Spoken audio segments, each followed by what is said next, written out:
Бул менин Кыргыз Республикасынын президенти болуп шайлангандан бери Өзбекстан Республикасына болгон биринчи сапарым.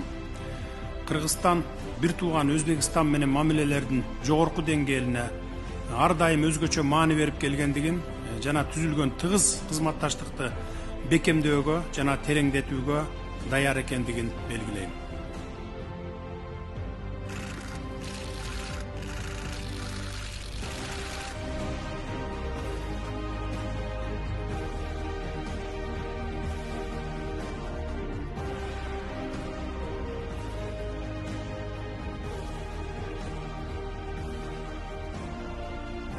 Өзбекстан Республикасы премьер-министринин орунбасары, инвестициялар жана тышкы соода министри.